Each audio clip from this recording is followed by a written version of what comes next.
बेटा बना बहू। राधा, जैसा नाम वैसा व्यवहार, मन से सीधी और बातों से भोली। सौतेली माँ ने बहुत बुरा व्यवहार किया, लेकिन पति। माँ, क्यों तुम राधा को हमेशा बोलती रहती हो? मैं साफ साफ कह देता हूँ, अगर इस घर में किसी ने राधा को कुछ भी कहा तो मैं घर छोड़ दूंगा। अरे वाह बेटा वाह, यही दिन दिखाने के लिए तुझे इतना बड़ा किया। सोचा बहू आएगी तो आराम करूंगी, लेकिन बेटा है कि जोरों का गुलाम। अब क्या कहें? माँ, जो सोचना है सोचो, मुझे फर्क नहीं पड़ता। मैंने कोई लव मैरिज नहीं की है। आपने जिससे बोला मैंने शादी की, लेकिन अब मैं राधा को किसी भी परेशानी में नहीं देख सकता। हाँ, और मुझे देख सकते हो क्यों?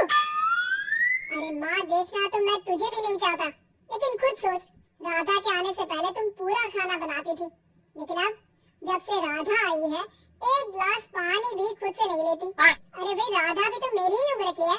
मैं आपके लिए बच्चा तो वो आपके लिए समझदार बहू। कैसे? उसे वक्त देना माँ, वो थक जाती है, रोती है, उसके पैर में दर्द होता है। आपको वो क्यों नहीं दिखता माँ? नहीं, ऐसा कुछ भी नहीं है। अरे वाह जी वाह, सारी टीवी लगा दी, अब बोल रही है कि ना जिंदा कोई बात ना है। टीवी? क्या बोल रही हैं आप सासू माँ? अरे राधा, तुम चिंता ना करो, माँ की आदत है हर बात पर ताने देने की।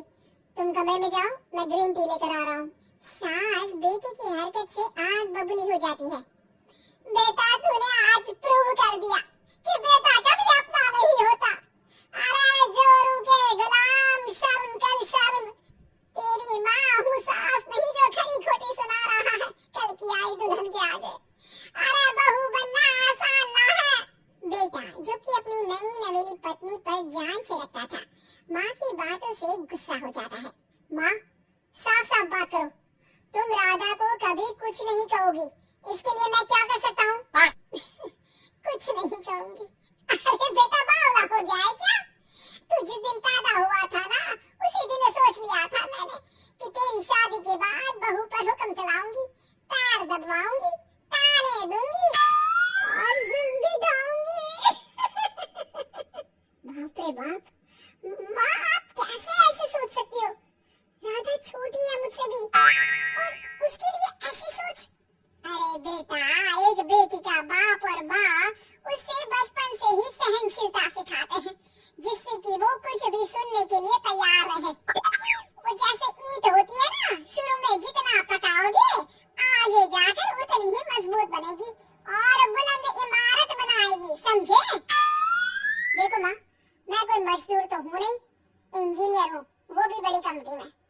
चलो, लॉकडाउन के कारण मैं घर से काम कर रहा हूँ, तो आज से मुझे ही अपनी बहू समझो, लेकिन राधा को कुछ भी कहने की जरूरत नहीं है।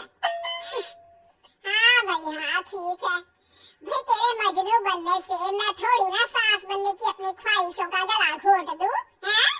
मुझे कोई ना कोई तो चाहिए ना हुक्म चलाने के लिए। अब तुम दोनों मिलकर डिसाइड कर लो, बस। फिर क्या था, राधा का पति बन जाता है घर की सुबह सुबह। अरे कहाँ मर गया? अरे नाना, मेरा बेटा, क्यों मैं सुबह सुबह ऐसे शब्द निकाल रही हूँ, गुनाह हो जाएगा। अरे कहाँ रह गया ससुर का नाती? जरा चाय तो पिला। ये भी कोई बात होती है? सूरज सर चढ़ गया लेकिन महाराज जी सो रहे। बेटा पलंग से उठता है, मैं जल्दी से जाकर चाय दे आती हूँ माँ जी को। अरे नहीं, तुम जाओगी तो 4 बात और सुनाएंगी, मैं जा रहा हूँ। बेटा माँ को चाय लाकर देता है कि माँ, अरे देख तो तेरा चेहरा, ना मुंह धोया ना हाथ, जा जाकर हुलिया ठीक कर ले और उस करमजली को बोल कि नाश्ता बनाए। करमजली? अरे माँ, कुछ तो शर्म कर, देता हूँ ना मैं तुझे नाश्ता, लेकिन तू राधा के लिए ऐसे गंदे शब्दों का इस्तेमाल नहीं करेगी। बहू की तारीफ बेटे के मुंह से सुनकर सास फिर गुस्सा हो जाती है। अरे जा कर नाश्ता लेकर आ, और हाँ, 15 मिनट में मैं नहा कर निकल रही हूँ। नाश्ता ना आया तो खाल उधेड़ दूंगी। फिर मन ही मन सोचती है, नहीं, ये तो मेरा ही बेटा है, खाल उखड़े उसके दुश्मन की, अब मतलब तेरी राधा की खाल, समझा ना? अरे यार, ये सब क्या है? नेचर की कॉल भी आ रही है और 15 मिनट में नाश्ता। भगवान, कैसी मुश्किल जिंदगी बनाई है आपने औरतों की। बेचारी कैसे जिएंगी। बेचारा बेटा किचन में जाता है जहाँ राधा आलू पूरी बनाकर उसका इंतजार कर रही होती है। आप मेरे लिए इतना कर रहे हैं तो क्या मैं आपके लिए इतना भी नहीं कर सकती? ये लीजिए, नाश्ता बना दिया है, दे आइए माँ जी को। अरे थैंक्स राधा, माँ नहाने गई है, मैं बस अभी आया। ये नाश्ता यहीं रख दो, मैं आकर दे दूंगा माँ को। थोड़ी देर में माँ की आवाज आती है। अरे कहाँ रह गए? 15 मिनट हो गई, नाश्ता कहाँ है? बेटा हाथ में वही आलू पूरी वाली थाली लेकर खड़ा हो जाता है माँ के सामने। ये रहा नाश्ता, लो खाओ। माँ थोड़ा सा खाना खाती है और फिर छी छी ठंडा खाना, यही सिखाया है तेरी माँ ने। फिर थोड़ा सोच कर रुक जाती है। इसकी माँ तो मैं ही हूँ, खुद पर ही सवाल कर रही हूँ मैं। अन्ना जी ना, अरे बेटा नाश्ता करना बड़ा अच्छा लगता है, खास करके पूड़ियाँ। पूड़ी तो छन से छने और टन से प्लेट में आ जाए। देखा माँ, जो बातें आप राधा को सुनाती हो वो अपने बेटे को सुनाने में कितना दुख होता है। तो जैसे आप मुझे सोचती हो वैसा ही राधा को भी समझा करो ना। अरे जितने लाड प्यार से आपने मुझे बड़ा किया, क्या उसकी माँ ने नहीं किया? हाँ हाँ पता है, उपदेश मत दे। लड़की का काम ही क्या होता है? खाना बनाना, और खाना बनाने में कौन सा बड़ा काम है? तो सारा दिन घर में पलंग ही तो तोड़ना है। अब तू बता, तू अपने से तुलना कैसे कर सकता है उसकी? कर सकता हूँ माँ, मैं अगर बहू की बेटे से तुलना करने में आ गया ना, तो तुझे समझ में आएगा कि बहू की जिम्मेदारी भी कम नहीं होती। मेरा दोस्त है ना राम, जानती हो ना? हाँ हाँ, क्यों नहीं जानूंगी। उसकी बीवी और माँ में नहीं बनती। बीवी ये मोटे मोटे ताने सास को देती है और सास उसे। हाँ हाँ तो फिर क्या, घर ठीक से चल नहीं पा रहा था। सास कहती बहू काम सारा करे, बहू का कहना था कि सास मदद करे। ऐसे में बेचारा ना लंच लाता और ना ठीक से खा कर आता।